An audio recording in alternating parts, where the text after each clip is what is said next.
The Cartoonerific podcast is sponsored by the wonderful World of Animation Gallery, home of rare and wonderful fine animation art. Visit their website at wwagallery.com. And for our Cartoonerific listeners, you will receive a special 10% discount off any purchase if you purchase by March 25th, 2024.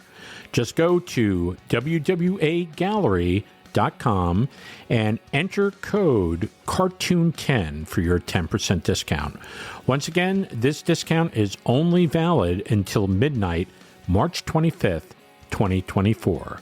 Once again, visit wwagallery.com. You're listening to the Cartoonerific podcast, classic animated cartoons, with your host animator, Brian Mitchell. Welcome to Cartoon Fun, it's Cartoonerific, yeah! It's Cartoonerific.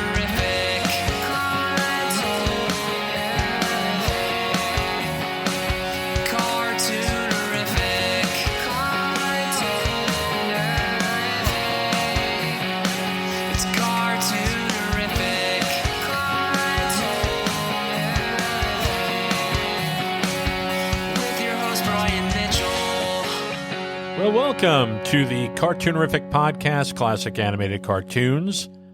I am Brian Mitchell, and I am your host. You know, I was just thinking about the 9 old men of Disney Animation. If you don't know who the 9 old men were, they were the 9 supreme directing animators at Disney throughout the 40s, 50s, 60s, and 70s. These gentlemen animated some very wonderful moments out of all the classic Disney films. Well, I was thinking, who do you think is the most influential of the 9 old men? You know, was it Milt Kahl? Milt Kahl was a brilliant animator. He was a great designer.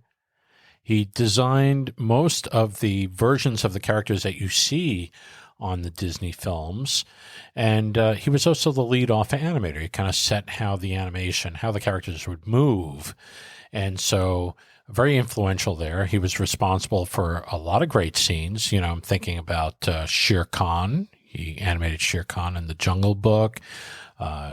He animated the kings in Sleeping Beauty. A lot of great scenes, you know, with Roger and Anita in 101 Dalmatians. Just a lot of great stuff. So was he the most influential?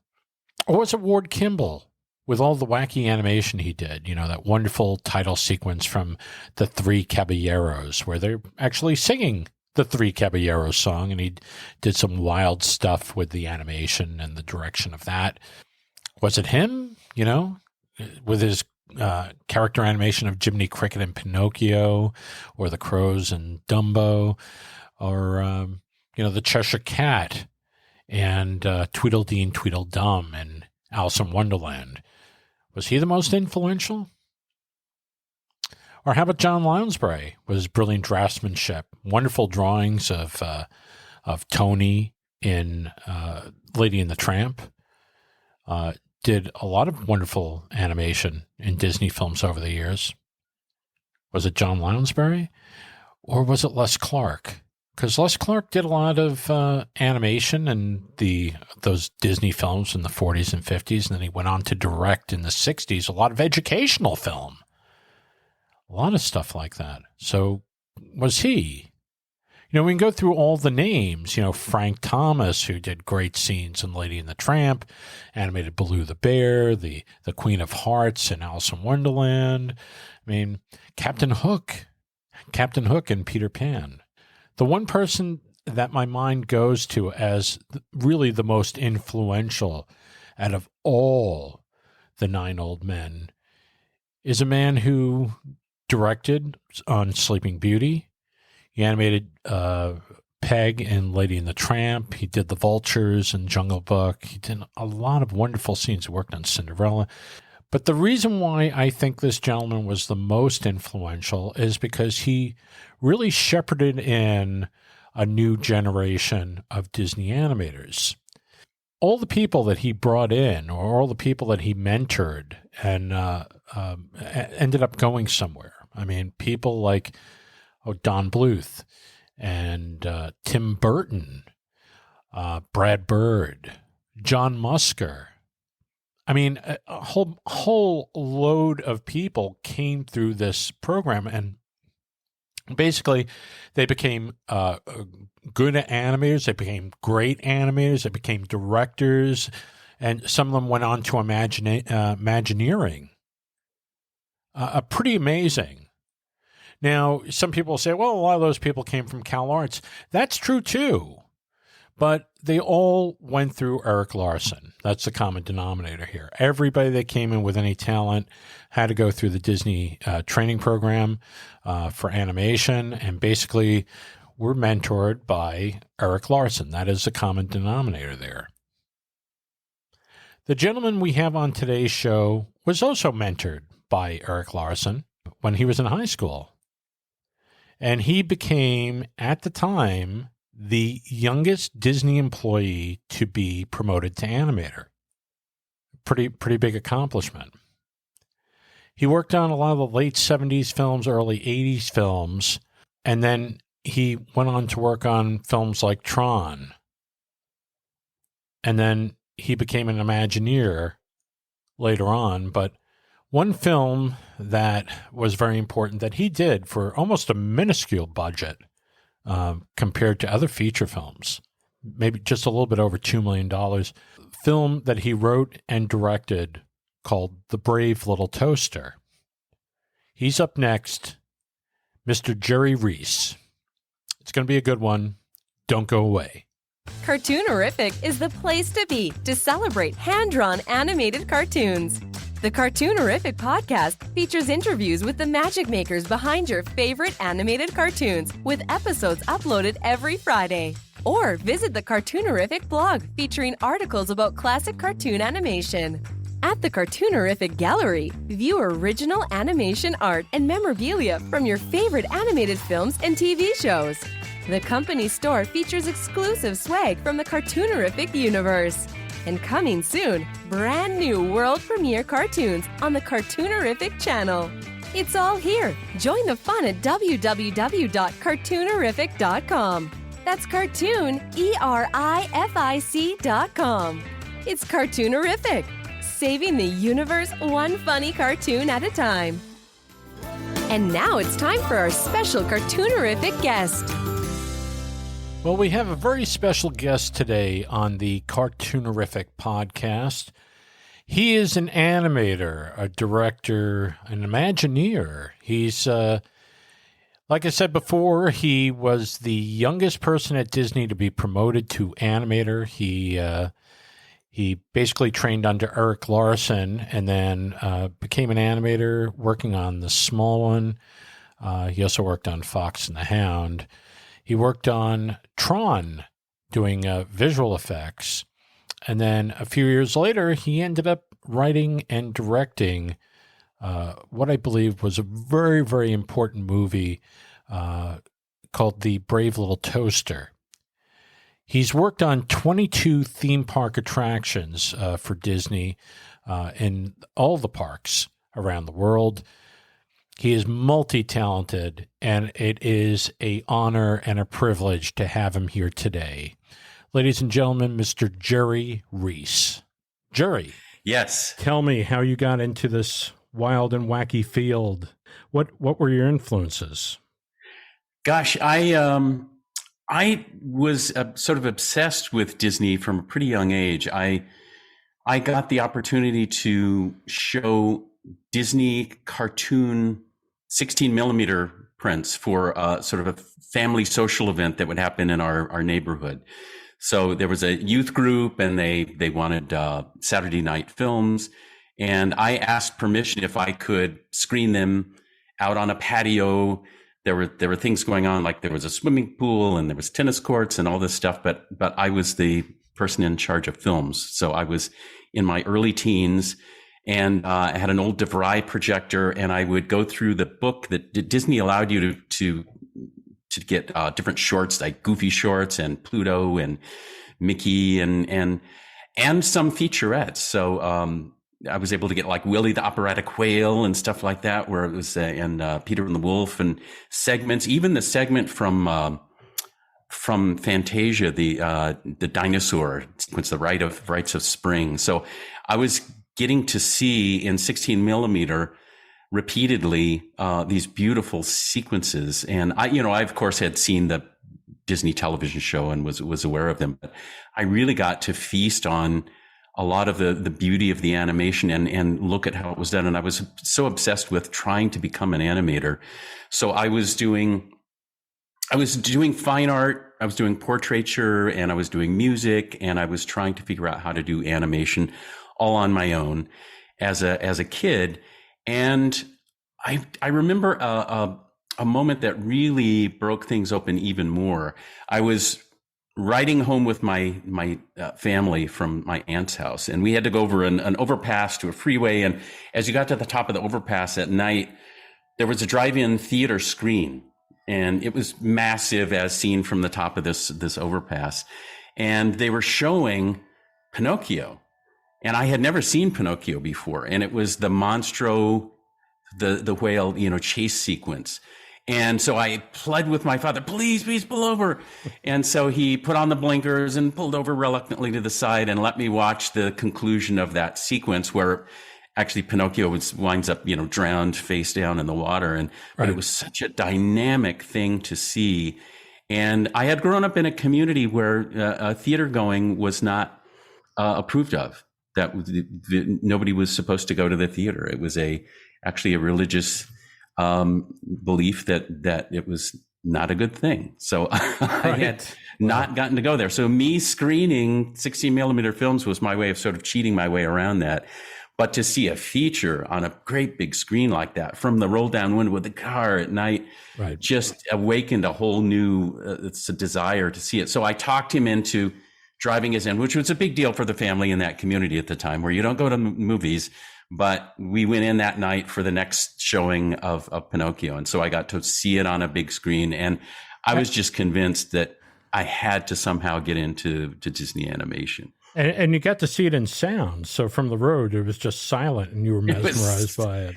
I heard the faint echoing from all the little car speakers down below, Wow. But yes, I got to finally hear it, at least from the little tinny speakers in the car window. But then I still had no idea how to get to Disney whatsoever. Mm-hmm. But I remember as I was starting high school, one of the teachers handed out a piece of paper, just blank, and he said, I want you to write on this paper. It was first day of high school, freshman. Right. I want you to write down where you're going to be in 5 years and where you're going to be in 10 years. So I wrote down, 5 years in a film school, art school somewhere, and 10 years doing something for Disney. Hopefully in animation. Wow. That was how much I believed it, but I had no clue how to get there. And to me, Burbank was the great big city. I mean, that was, it's laughable now, but at the time that was like an impossible, far away, big place to go. Where were you living at the time when that happened? I was living in Loma Linda, California. Okay.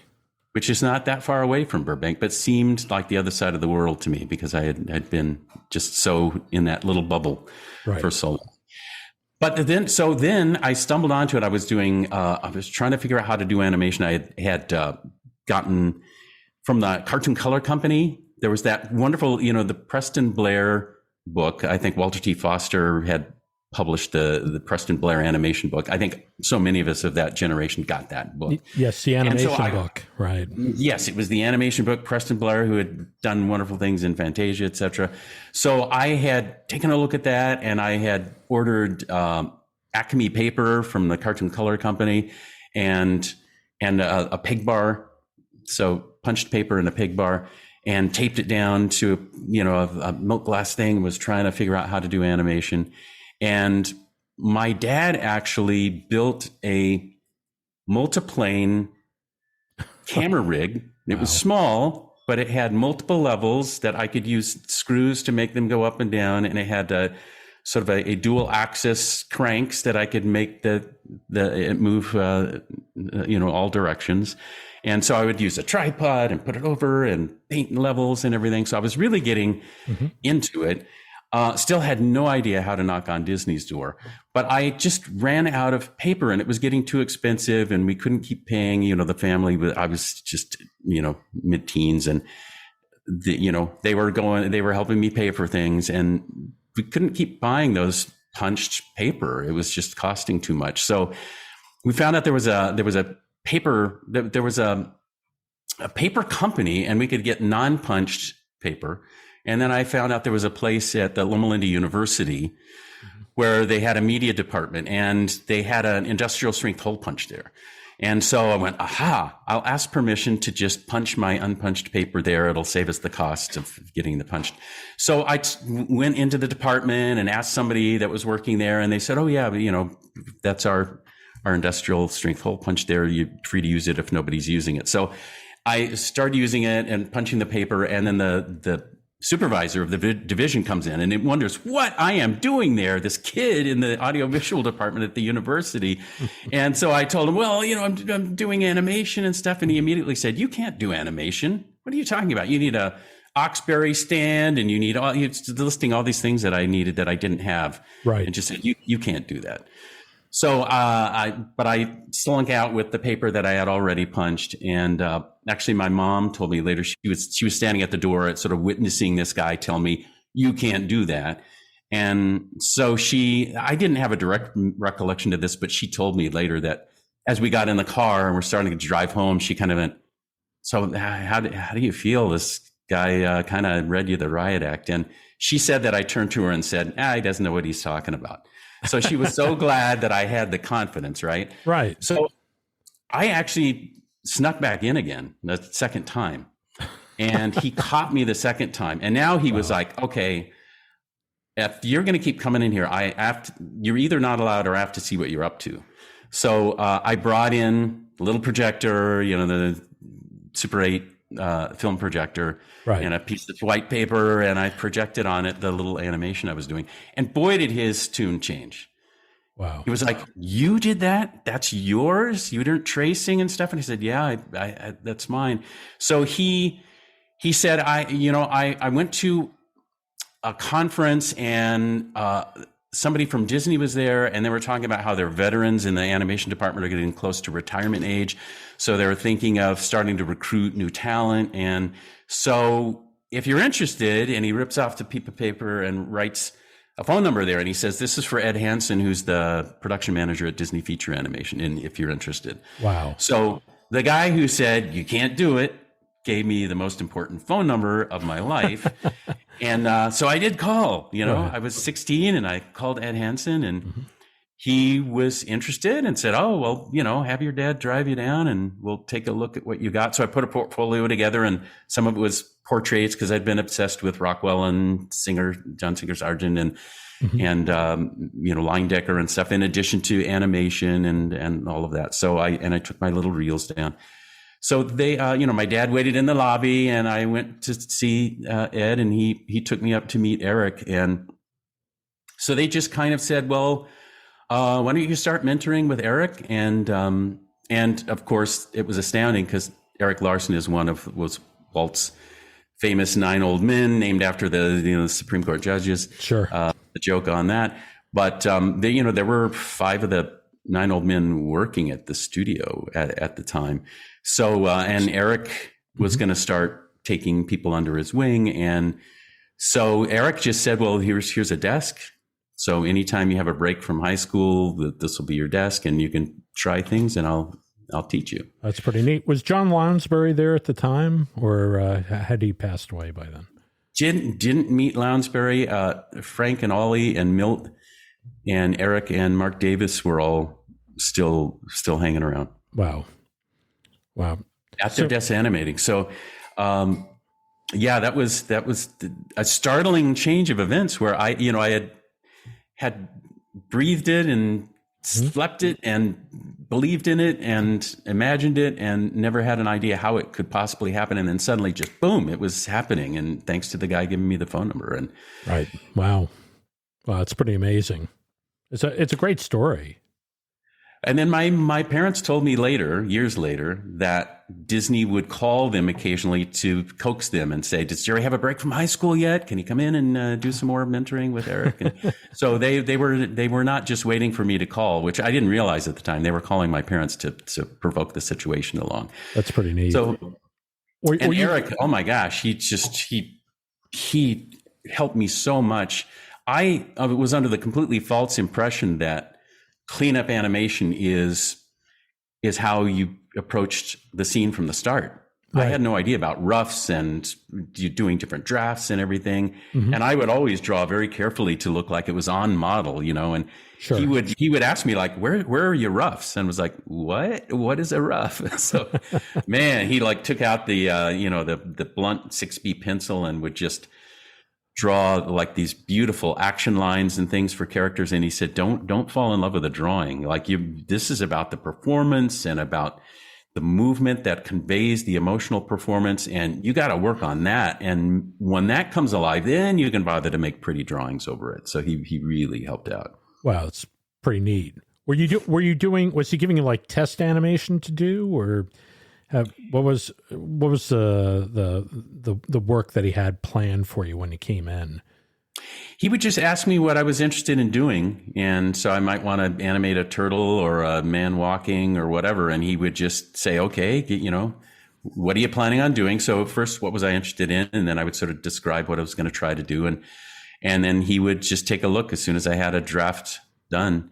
He would take a look at it. We'd send it out to do a pencil test. And then he'd look through and give me suggestions. And recently I found a couple of the roughs that he had done over mine, where he had done like an A-B pose in his thick blue pencil over top to show like a leg that was straight, and then how it bent beautifully for the next step that was being taken, and overlapped with the head and stuff.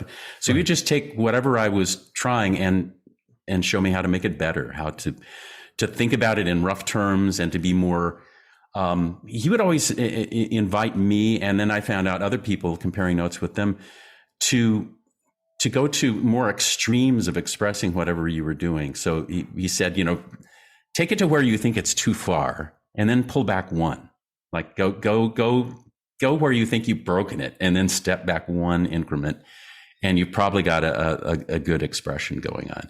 And and was really emphasizing that in movement, it changes. It's, you're looking at still drawings. Even when you're flipping through, you're getting a rough idea. But when it's at full speed in movement, mm-hmm. it either really conveys what you're trying to do, or it doesn't. And it doesn't matter how it looked on your desk. If it's not reading to the audience who's never seen it before, mm-hmm. Then it's not working. So he would really emphasize, like, what you're doing at your desk is just, it doesn't really come alive until it comes alive for the person who's never seen it before on the screen for the first time. And usually that means you have to really work to be clear and expressive, and don't do anything just halfway. Right. Good silhouettes and all that stuff. All that good stuff. Good timing. Yeah, and to commit to, and like, why is the character moving? What's the purpose? Because movement, miscellaneous movement is no good. It has to be moving because it is thinking about something or feeling something, mm-hmm.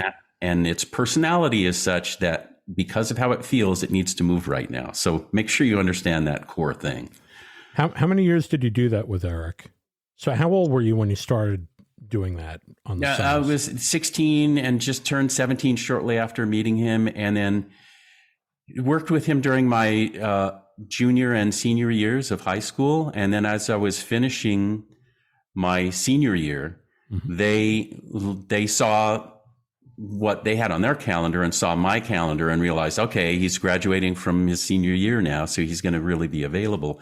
So they contacted me and said, and actually on one of my visits where I just thought I was just going to do a normal visit with Eric, they showed me around a bit more, gave me a bigger tour and everything, and said, we're going to start something called the CalArts Character Animation Program. Mm-hmm. And how would you like to be teacher's assistant for year one as well as a student? And I, of course, was amazed and loved that. But I said, our family can't afford that at all.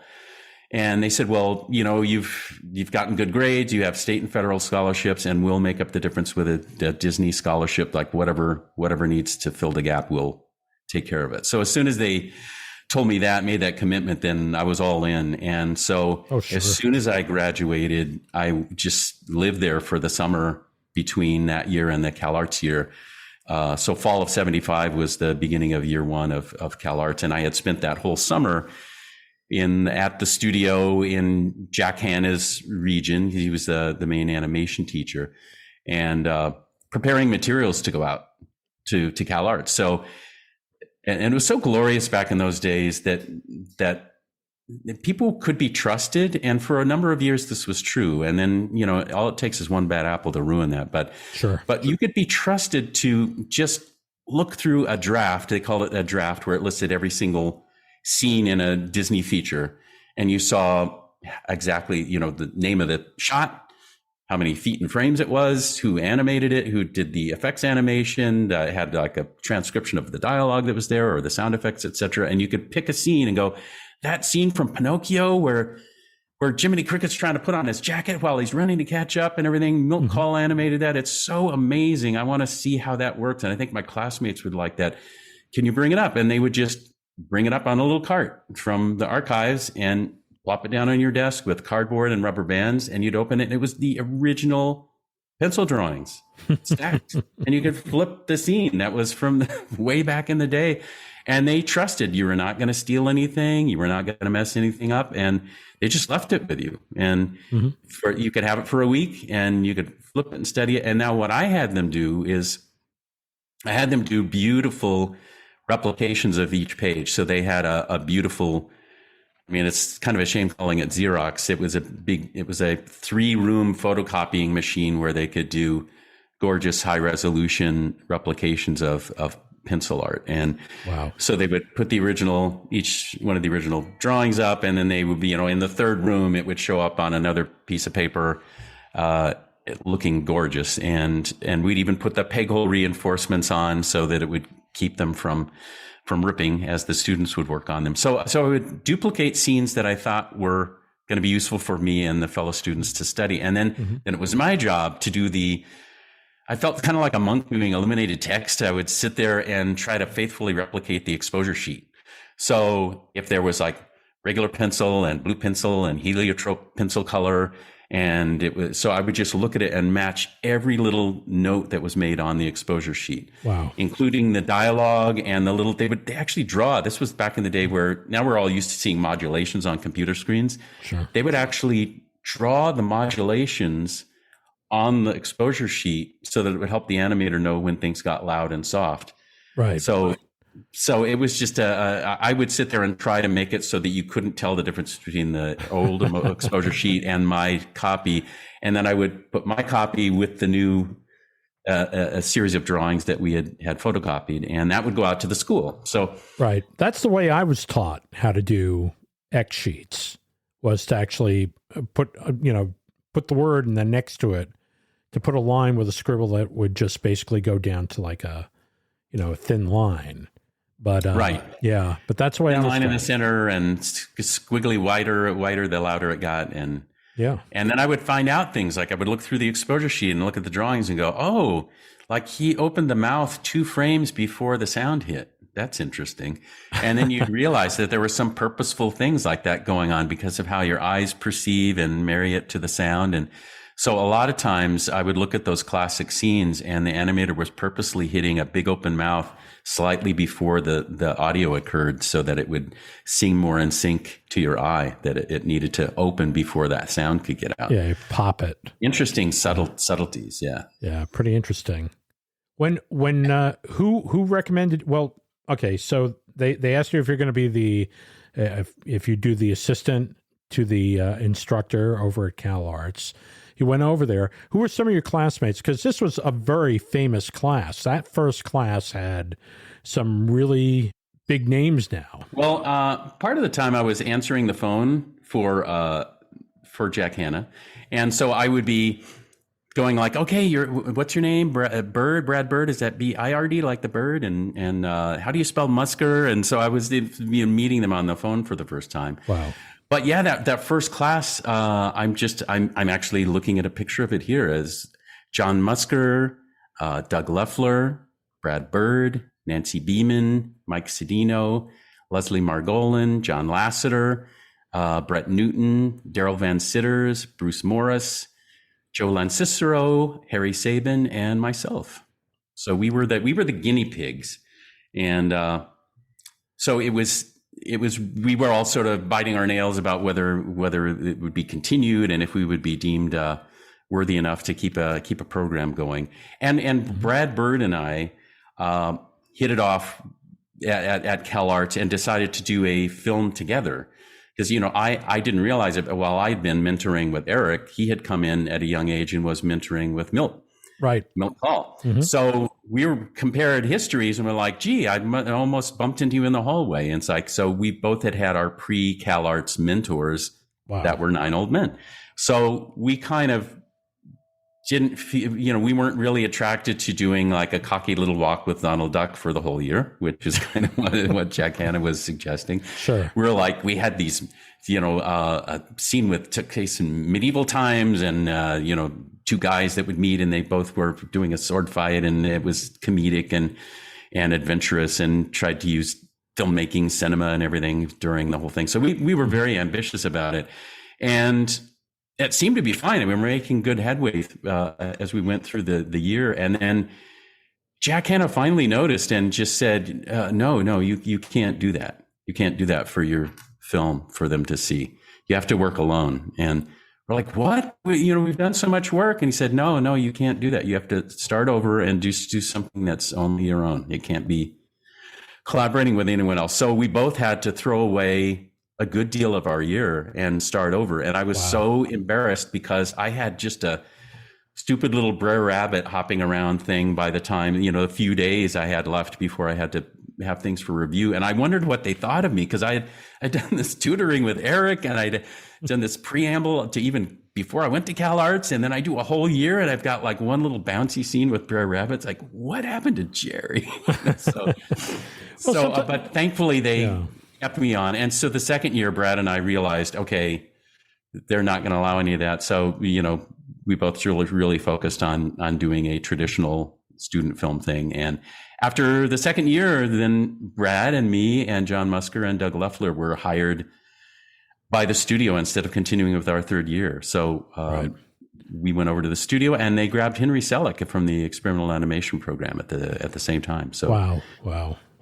Unbelievable. So you went over to the studio and what were you weren't animating right away, were you? I was immediately swept into a crisis where they had Pete's Dragon was in the final days of cleanup. And, Pete's Dragon had so much crazy work where you had to have photo stats of live action and then the animated character. And they were doing cleanup where, if the kid's riding on Elliot's back, it has to, everything has to register with every frame of the live action has to fit where the animation's going. So they were desperate to have the cleanup done on time. And I had been doing animation and, I'd started it. The first stuff that Eric had seen of mine was really cleaned up because I thought that's how you were supposed to work. Right. And he taught me how to work rough. So they knew that in my bag of tricks was cleanup. Mm-hmm. So they drafted me onto that. So the first thing I did as soon as I landed at the studio was doing cleanup on Pete's Dragon. And, it was so hard to see through the stacks of photo stats of each frame of the live action was printed on paper and it's very thick. Right. And then you put your animation paper over it and try to see through and you try to turn off all the room lights so you could see what was going on. But anyway, so I think they appreciated that I was able to come in and help them meet their crisis deadline there. And then the next step was the Christmas featurette, the small one. Right. Don Bluth directed that. I think Eric was supposed to. Eric was going to, and we were there. There was a whole group of us that were tremendously excited to have Eric Larson not just be our mentor, but now direct us in a film. And he was Eric was so encouraging of our dreams and he would always tell us. And frankly, Milt Call and Frank and Ollie did the same thing. They would say, we're flattered that you're studying our work, but please don't just copy us, because back when we were doing it, we were discovering it for the first time. And a lot of what we were doing was observing life and bringing things in from real life. So please be doing a lot of that, and don't just copy things. Like study your friends and things you see and nature, and try to bring that into your work. And, if we've inspired you by what we've done, fine, but please don't just copy us.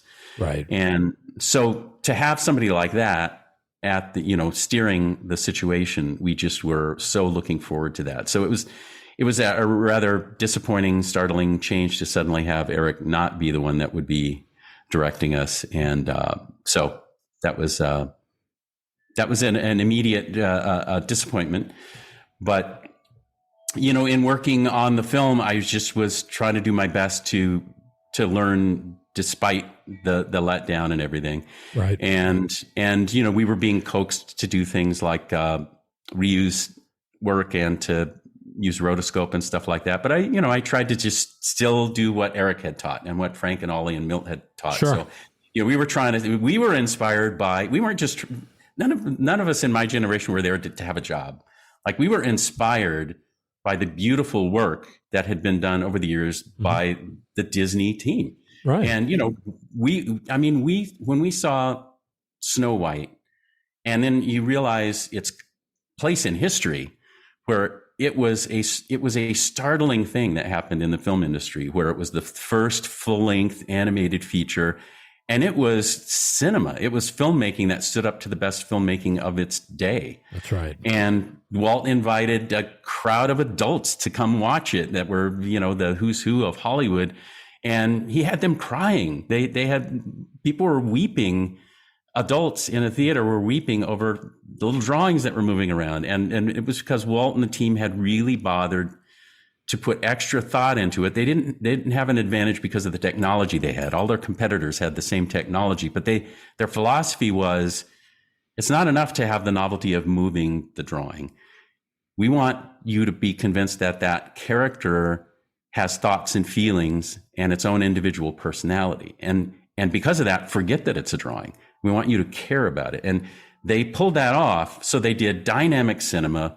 They did the first feature, and they convinced you that a character was living and worth your emotional investment. So that it was that kind of big tentpole thing that's why we were excited about joining Disney and continuing to push that. So we were saying, man, it's like, we want to do animation where it's like Coppola, Spielberg, and Lucas are right now like shaking things up. Like, we went to see Star Wars in '77, the premiere.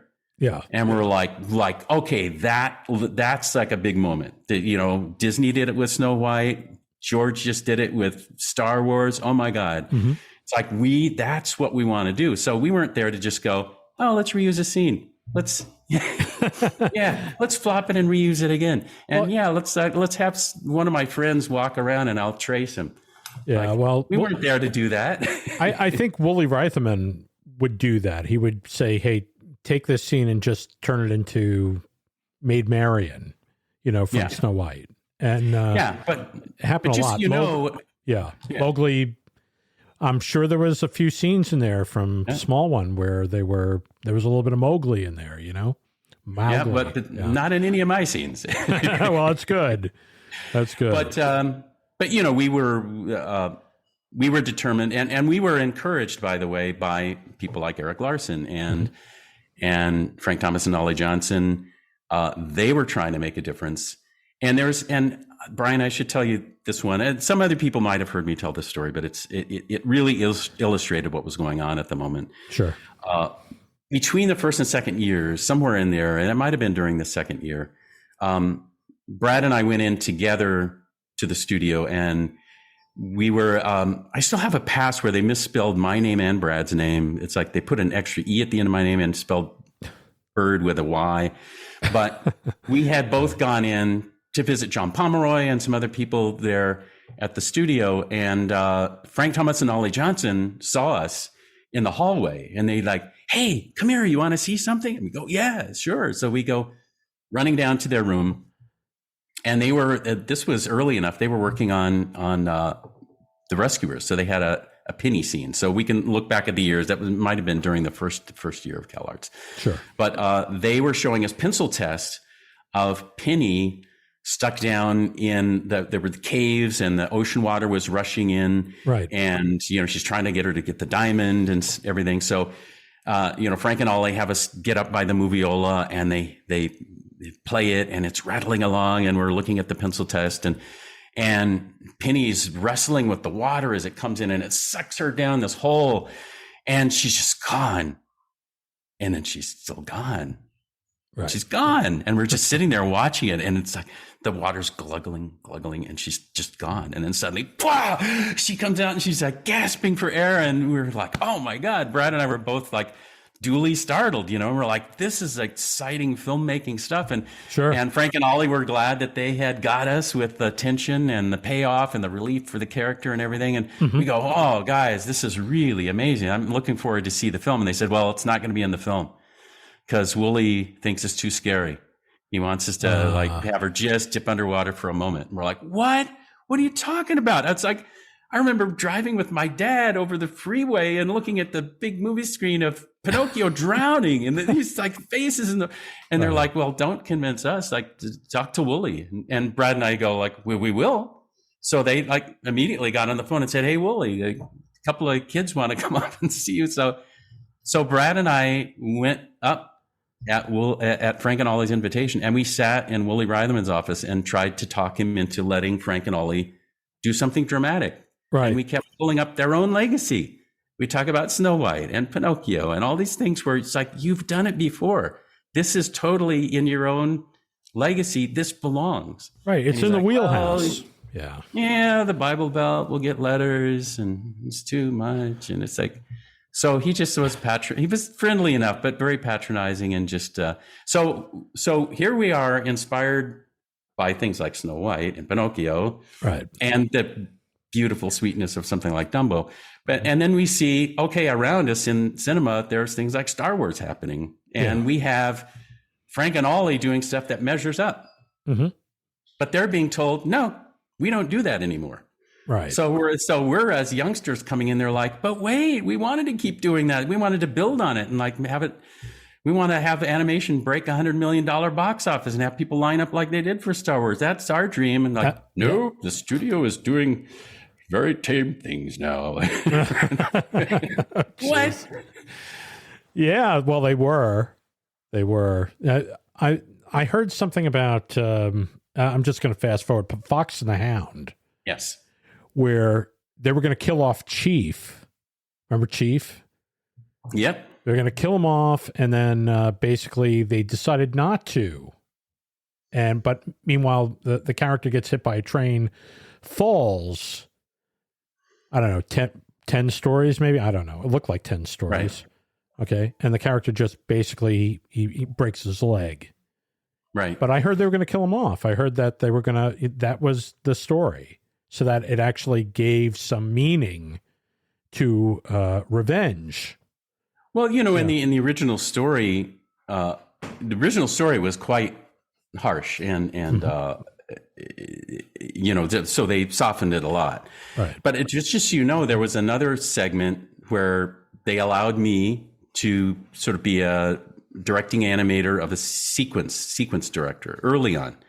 And I worked with Daryl Van Sitters and I think Musker worked with me and I'm not sure if Brad jumped on that one or not, but it was a proposed opening segment where you see the mother fox who's trying to hide the little fox cub. Right. And, so we did something where we just felt that it was akin to Bambi's mother dying and stuff like that. And I still remember us putting it together and really feeling emotionally moved by it and then taking it up to Art Stevens and Ted Berman and showing it to them. And we were all so expecting them to be moved by it. And what I had was, you see her holding that little cub and she's looking around for a place to hide it and you hear the dogs barking, that are getting closer and she tucks it away by a little fence post.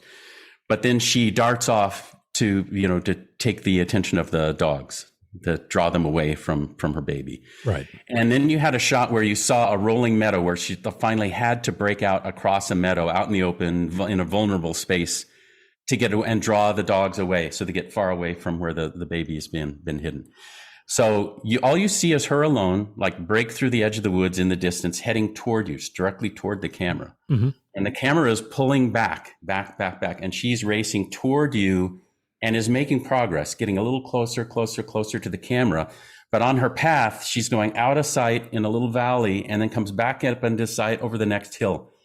And you see as she comes over the next hill, she's gotten a little closer to us. And then she goes out of sight again and she comes over another hill and it's gotten even yet closer to us. And you're like, come on, you're going to make it.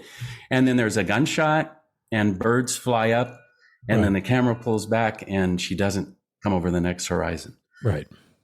So, and the camera just slows down and stops and you just have this big open meadow. You never see her, but you see her not continue over the next horizon. And it just was, still thinking about it, it's emotionally moving. Oh, sure. So that was the story, was that it was an orphan, right? Mm-hmm.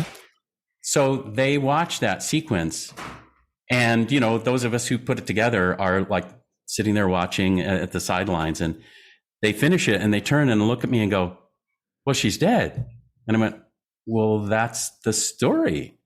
It's an orphan. And they're like, no, we have to make it that maybe she got away. And it's like, really? It's about a mom who left the baby? It's like, is that the story? It's not really an orphan. It's maybe. Right. So from the very start, they were doing that, where we still, we saw Frank and Ollie have their problems, but we went, well, now let's try to see if we can put emotion into it. And so, sure, that was our attempt to do it. And that was shot down immediately. Right. But, the bear fight sequence, I think because the film was so far along, and I've talked to some of my peers who were on it, and we all sort of came to that conclusion that the only reason the bear fight survived with as much drama as it did, with Glenn's wonderful animation, was because they were just running out of time and couldn't mess with it, and as nearly as much as they could with other stuff.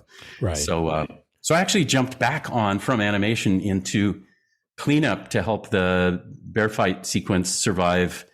There was just, with Glenn's expressive line where you'd get those thick, rough lines, and you were doing final cleanup, you had to decide where that final line would land. Is it at the inside edge of that thick line, or the middle, or the outside edge? And so if you approached it as an animator and thought about the forces that were at work, it helped decide how the cleanup should happen. So I volunteered to become cleanup at the end to help the bear fight get through. Right about the time when Frank and Ollie's book came out, I think Illusion of Life came out in 1981. There was an exhibit, and I was living in New York now, but I mean, at the time I was in New York, and they had an exhibit at the Whitney Museum, right, in New York City. It was Disney Animation and Animators, and it was one whole floor of the Whitney Museum. And throughout the whole thing, they had different animators, basically Fred Moore and Ward Kimball. They had samples of the drawings there. And then they had the newest thing, which was Fox and the Hound. They had the bear fight, I think in pencil animation, up on a screen, and all the rough drawings there. Yeah. And I just remember seeing this and just being, I had not seen the movie yet, but I saw this and I was like, wow. This thing is amazing. Well, and in our minds, we were imagining, what if the whole movie had committed to the emotion of the story, had that opening that touched you with the mom, and it had Chief die, and it had the power of the bear fight. I mean, what a film it could have been. Sure.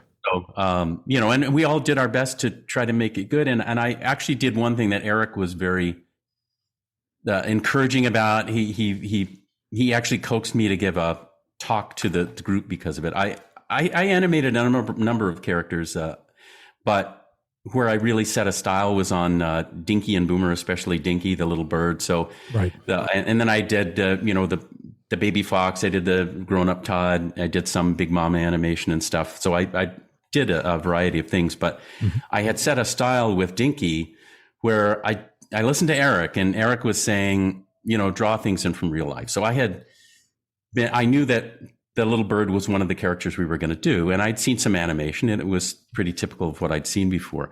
But I was out at the commissary, and I had seen real birds, flitting around our table, and they were doing 2 or 3 poses in 1 second, and it was easy to understand. And I thought, in animation, we've been taught, don't do that. It's too busy. Like, keep it clear, keep it clean. And I went, but I totally see what this bird is doing. It doesn't confuse me at all. And it's doing way more sort of crazy stylized stuff than we attempt. So there's got to be a way to bring this into animation. So I went and started doing things like the little tail twitches and blur frame when it would turn its head with only one slight slow in and slow out. Right. When it would take off, just a slight lean, and then have it just become a tube of color with like 15 wings, and then it's gone. And so I started doing that, and Art and Ted, the directors, looked at it and were really delighted by the animation, right? Yeah. So because you're capturing a real bird. That's how they move. Yes. Yeah. But then they asked to look at the drawings, and they flipped through my stack of drawings and went, "Oh no, you can't do this in a Disney feature. This is too cartoony." Right? Oh, jeez. So they immediately said, "No, you can't do this." Right. Because it's too much. But they would look at it in movement and liked it. When they stopped to study the individual drawings, then they said not allowed, right? Wow. So we actually put into practice something that we did through the whole film, where I would animate it as I had originally stylized it and how they liked it. And then Rebecca Rees, and who was not Rees at the time, right? And Sue Croyer, who was, I think, not Croyer yet. Right. They were working with me as assistants, and they would remove the most extreme drawings from the stack after they cleaned it up, and they would take it for approval with just average-looking drawings in it, and they'd get it approved, then reinsert the offending, quote and air quotes, drawings, and send it through ink and paint with them back in. So we had to sneak the work past the checkers. Wow. And on film, Art and Ted loved it. And in fact, it astounded me that after all that sneaking past them to get it in the film, and recently, just within the last year, an NBC producer sent me a news producer. Right. He did an interview with me, and after our interview, he sent me an article that was from a decade later, written, and it was an interview with Ted Berman, who was one of our directors. He bothers to mention 10 years later me and says, we had this approach to animating birds all the way back from Snow White and Cinderella, and we had it figured out. But then this guy, Jerry Rees, came along and did a whole different style that was really so refreshing, and it was a new thing. So he said, look at this, you had to sneak it past him. He would never approve the drawings, but you did your subterfuge. Later, he's celebrating how unique it was and how much he loved it. He never knew that you went behind his back to accomplish it. Right. But here's an important thing, and I'll just tie a bow on it here. Eric Larson knew. He was in on it. He knew what I was up to. He knew that I had to sneak by. Right. And he had me give a talk to my fellow animators and basically tell them to all just observe and bring in what they saw from real life, and don't listen to the "you can't do it" notes that were coming in from the management. And so he actually gave me a projector that would go frame by frame and allow me to put a little dowser down so you could still see the frame, but it would mute it and not burn the film frame. Sure. Because back in the day, we couldn't step through, video. And so I showed a real bird from nature films that I'd gotten from the archive, Disney archive, from their, real life nature footage and stuff. So I showed a real bird and I said, here it is, it's going to take off. And oh, look, one frame, it leans slightly forward. The next frame, oh, it's just a blur and it looks like it has 15 wings. Now it's gone. So I said, we've been told that this is too cartoony, but guess what? That is a real flesh and blood and feather bird. And that was a real camera. And that's not too cartoony. That's life. And so what I'm doing is not even caricaturing life. It's just matching life. That's right. So don't listen to the naysayers. Study and bring your observations in. And remember also that even though we've been told to match each other, because we all are different artists with different styles, and we have to sort of make a homogeneous style to match each other so people don't go, oh, there's a different artist did this scene, a different artist did this scene, etc. So just because we're doing a homogeneous style, don't let the characters become homogeneous. We have to remember that Todd is radically different from another character. Big Mama is different from the other birds. Dinky is different from Boomer. Each one of them has to keep a very distinctive individual personality. So let's not let things become soupy and forget individuality. So Eric was approving, and I think a lot of people don't realize this. They thought that sort of Disney in general was losing energy and sort of a rheostat turning down on ambition. But people like Eric wasn't. He was fully engaged and wanted us to be as adventurous as possible. And he would do things like encourage this sort of rebellious behind the scene secret meeting to talk about breaking the rules and continuing to do cool animation. Oh, that's great. And Frank and Ollie too, and Milt too. So Right. they never had the light dim. It's crazy. It's crazy. I had friends working over there on Fox and the Hound, and they would just tell me, yeah, they didn't animate the water. I said, what do you mean? They said there was a waterfall, and they just put a light effect with lights going down it instead of actually animating the waterfall. Right. And it was kind of depressing to hear some of the stuff that was going on, I don't know who was making those. Yeah. Go ahead. I don't know who was making those decisions, but I think, every time you heard something like that, I was like, oh God, what's happening with Disney animation? But we had when we started the film, and by the way, on the small one, I had done enough animation where I reached full animator status during small one. And cool. At the time, Ed Hansen told me that he said, he came to my room and he said, to date, you're the fastest from higher date to full animator status. Like you've set a new record, and it was, undoubtedly because of the mentoring with Eric and then the school years and everything. But he just said, just so you know, you've to date set a record for quickest path. So even though I didn't get the joy of having Eric as my director, it was really good to exercise those animation muscles and learn as much as I could and get ready for the Fox and the Hound. So that was, that was something that was really nice to take into it. But during the Fox and the Hound, we kept hoping for it, like I said. And when we saw that state of things where there would be reuse and not animating the waterfall and stuff like that.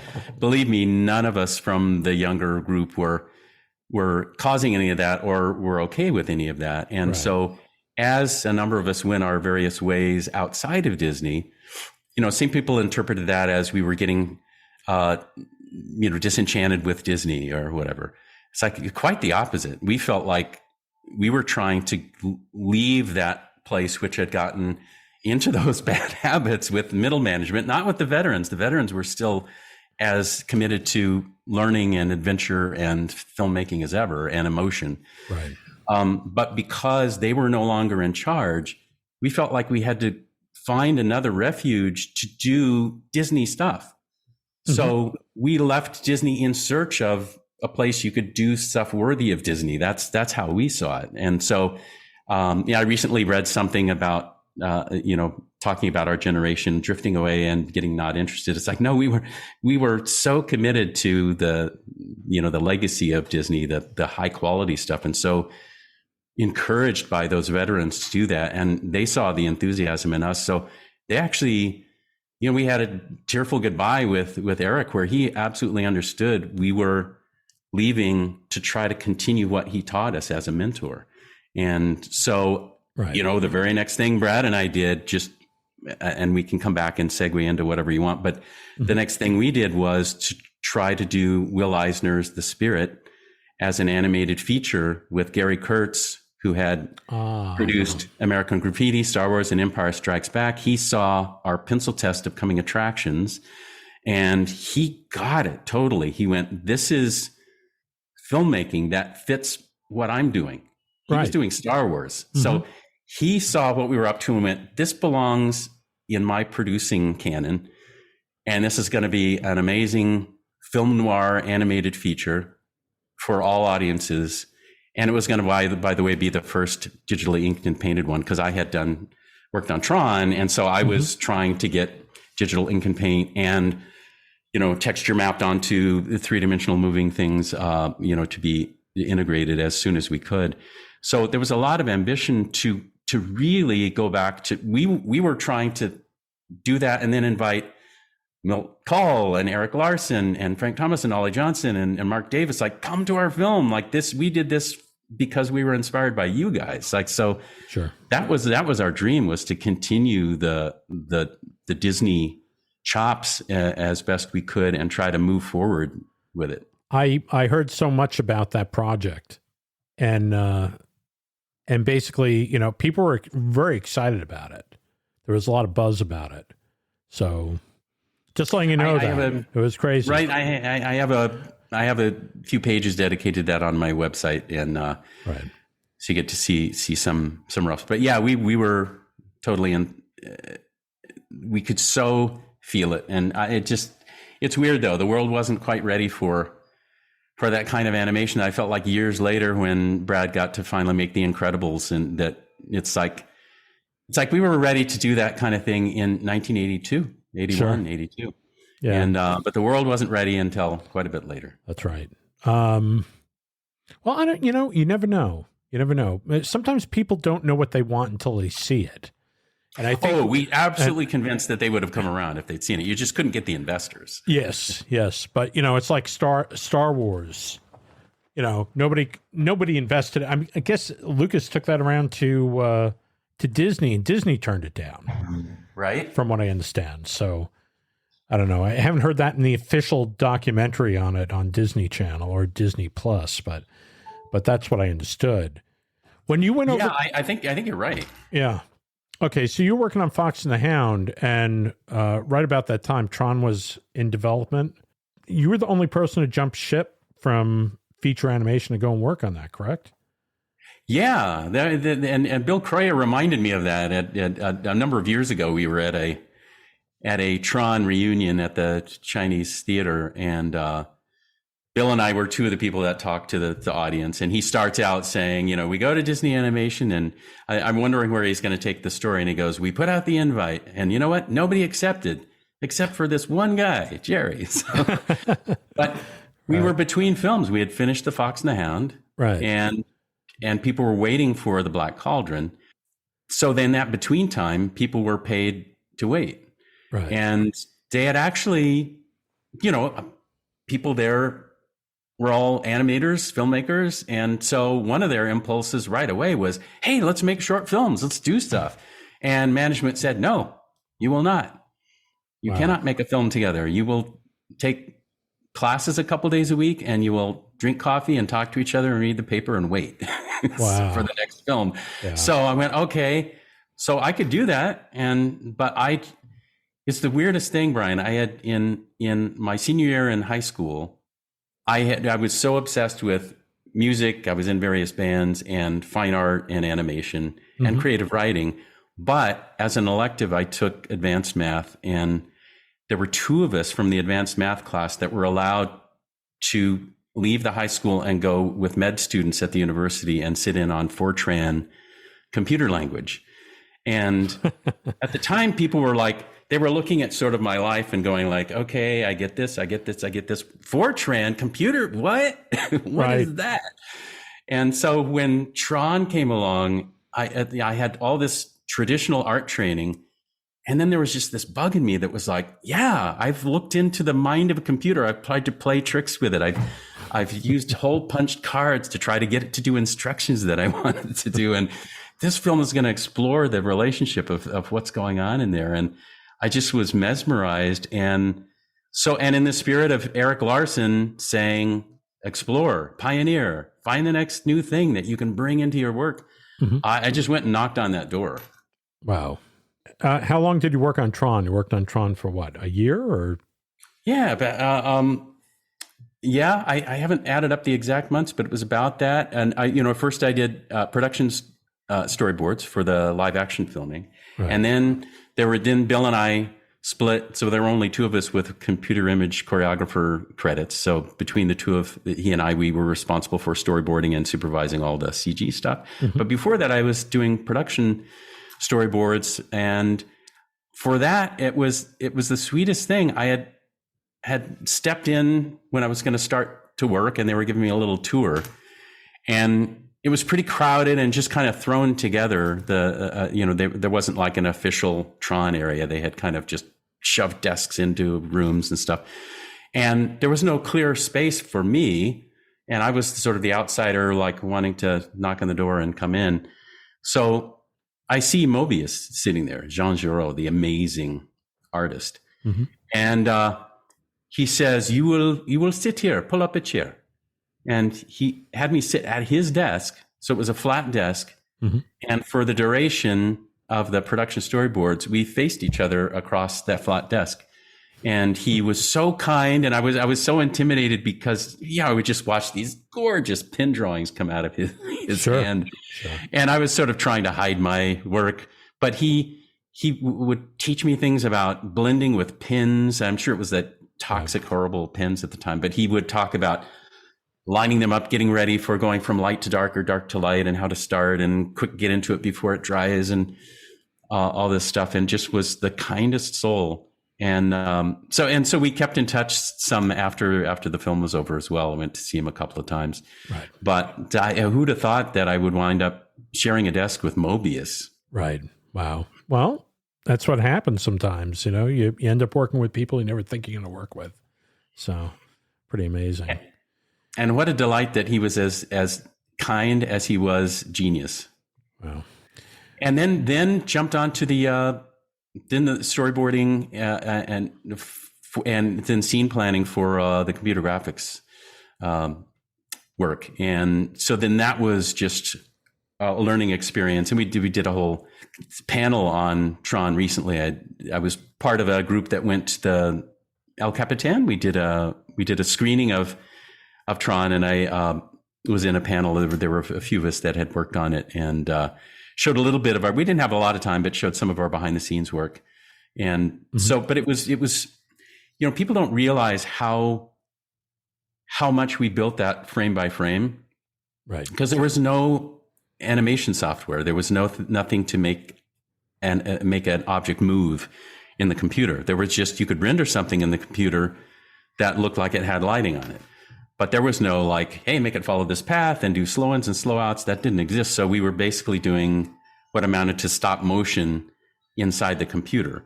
And frankly, for one scene where the recognizers are chasing the cycles that they've escaped the game grid, Mm-hmm. and that the recognizers come careening down into a canyon to chase the cycles, and cycles get away in a cave, and the recognizers sort of rebound against each other as if they have magnetic force, and they're repelling each other. There was no algorithm for physics. So I just trundled downstairs to my old animation wing, Mm-hmm. and used an early Lion Lamb down shooter video camera, and just did cutout stop motion of the recognizer legs moving. And I just used grid paper and did little talk marks and did stop motion until it looked like physics. And then I turned those into math numbers and sent it back to the team I was working with. And they just frame by frame just did the math that I handed them. And it looks like physics algorithm, but there was no Sure. such thing.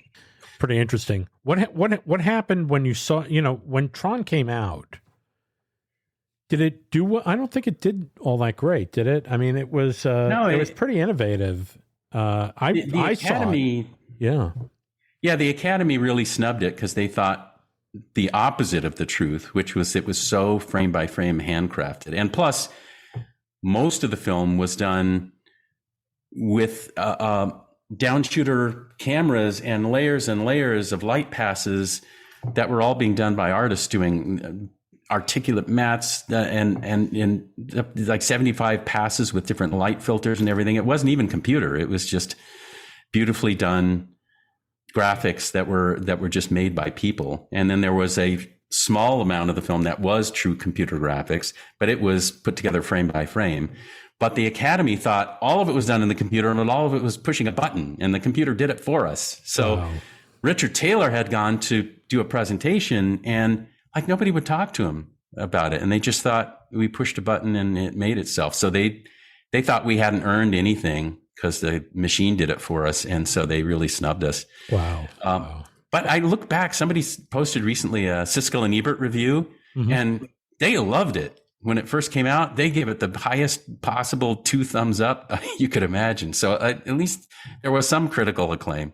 It was a fun movie. I thought it was a really fun movie. But yeah, it just did not. I saw it in a theater here on Long Island, and I think I was the only person in the theater watching it, which was unfortunate because it was a great movie. And it was very innovative and forward thinking at the time. So there's so much that made a huge difference in how things are styled and approached, and groundbreaking work at the time. It's just unfortunate that the whole storytelling, emotional aspect of it wasn't at the same level of the sort of landslide of innovation that happened. Sure. But there were moments. I remember there was a draft of the scene where Ram, who's accompanying Flynn, and I had so much fun doing the sequence where Flynn is trying to use his energy to pull broken pieces of a recognizer together and make a junk one, and he can't fly it hardly, and he's crashing into things. Oh, I remember that. Yeah. But there was a scene before that where Ram has figured out that he's a user because he can use his energy to pull things together and to just generate things in a way that a program couldn't do. So he's finally figured out that he's this godlike figure of a user from the other side. Sure. And there was a draft of that scene. I really wish it had stayed in the movie. And I remember Croyer and I had both read it and called each other and went, wow, this is really the kind of thing that will help the film stay around forever. But it was in the scene, I recall that Ram had witnessed Flynn doing his wizardry, but Flynn was running out of power. He was giving his own power to try to pull the recognizer together, but Flynn himself was fading. So Ram, who's injured but has some energy left, he calls him back. Right. And he says, I figured it out. You're a user and you're the only one that can save us. You have to go do this. You have to save the system. And he grabs onto Flynn's arm and starts pumping his own energy into Flynn, committing suicide.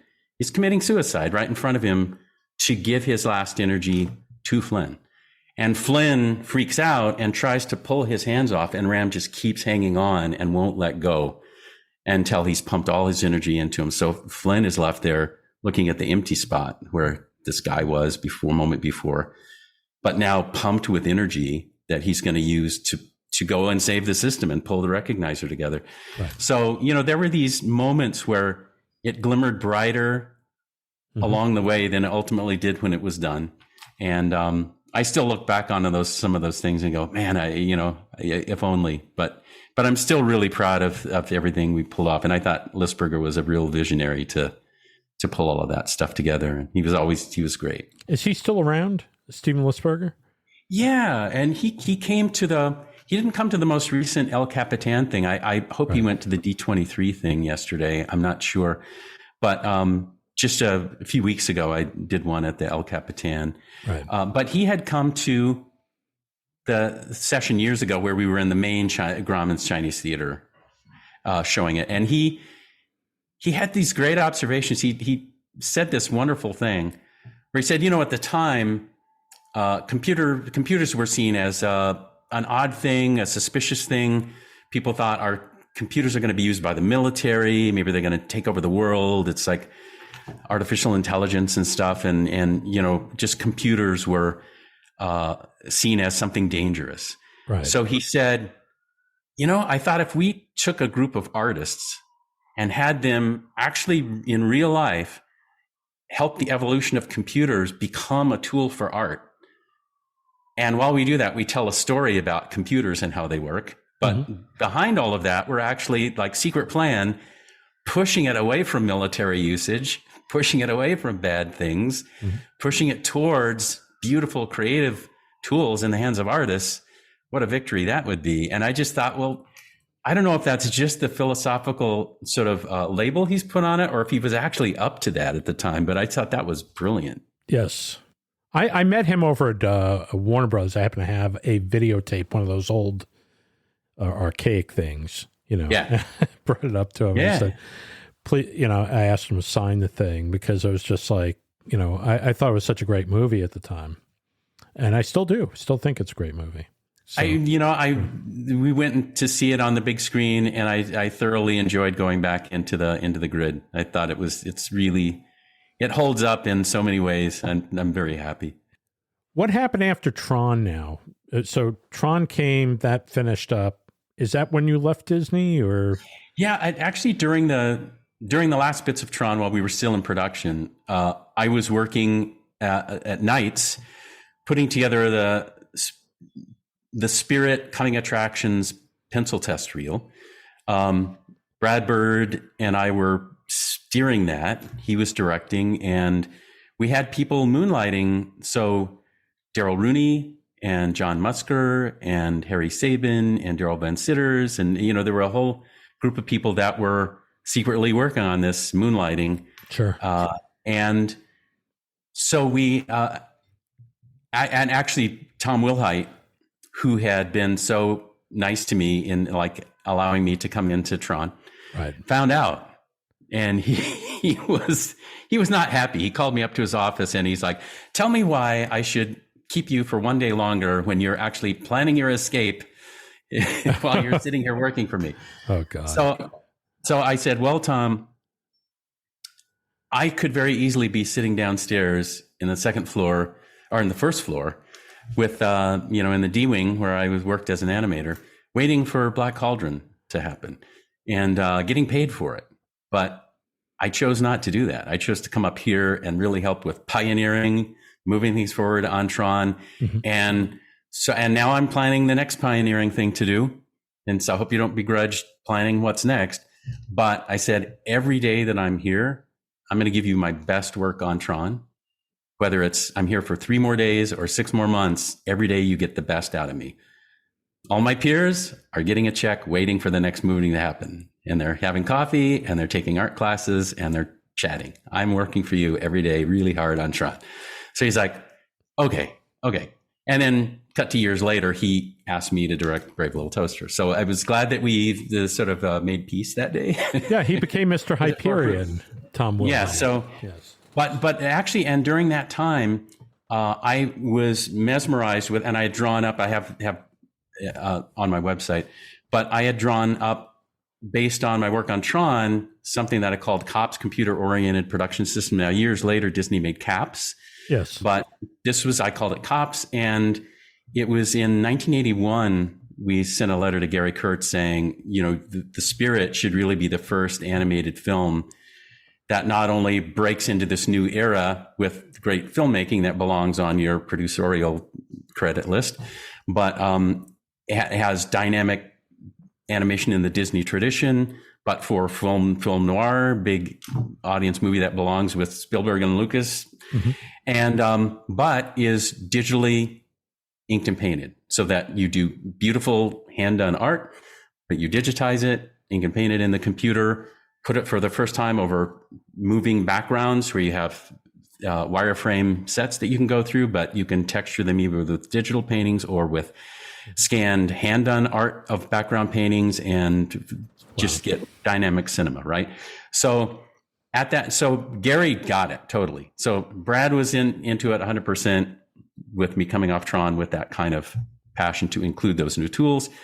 Gary was totally into it. Gary paid me to go meet with Ed Catmull and Albie Ray Smith to try to convince them to help us make my system COPS happen.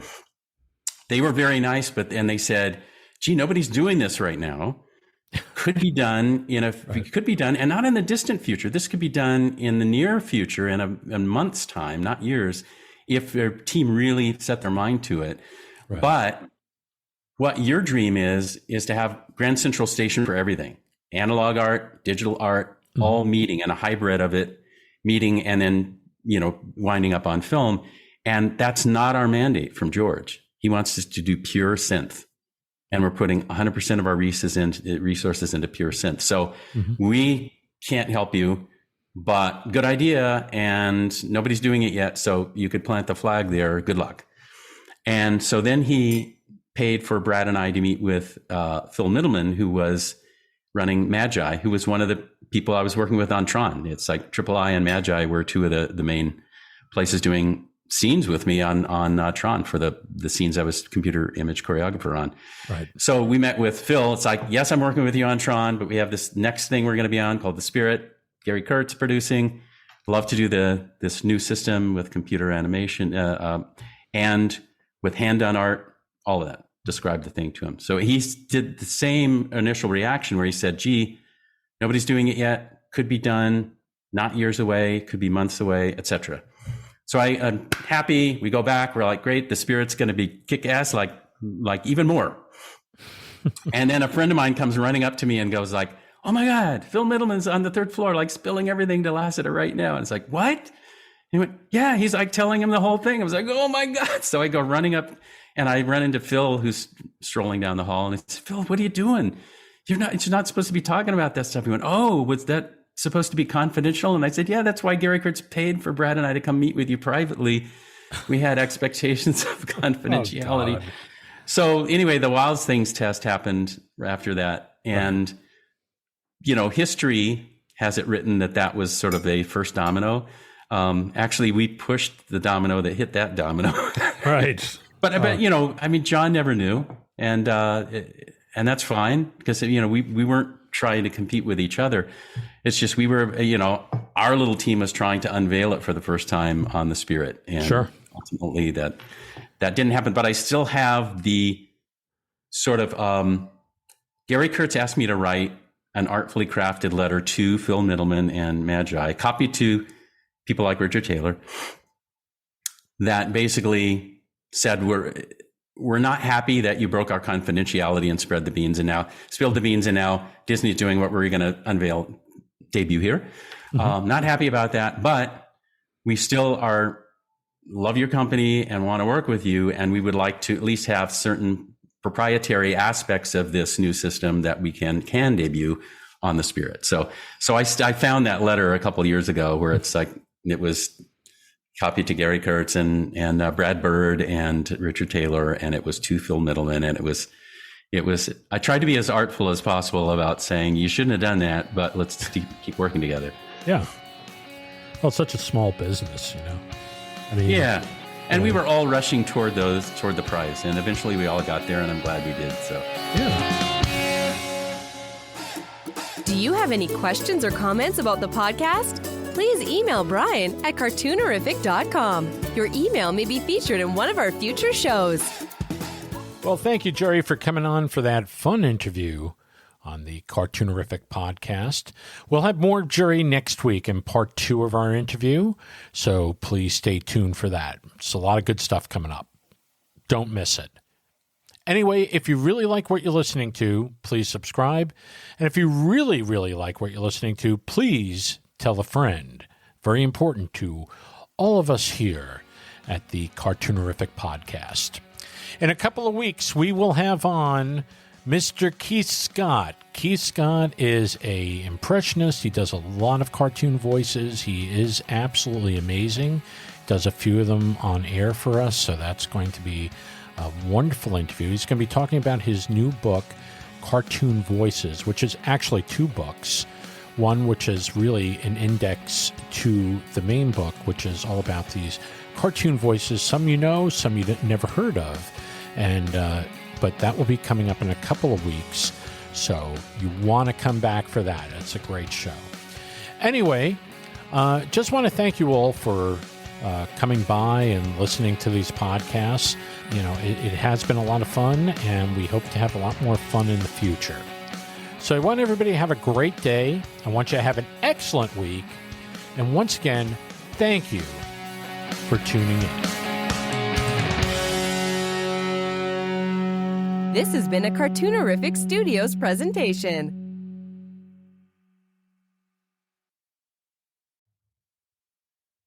The Cartoonerific podcast is copyright 2024 by Cartoonerific Studios Incorporated.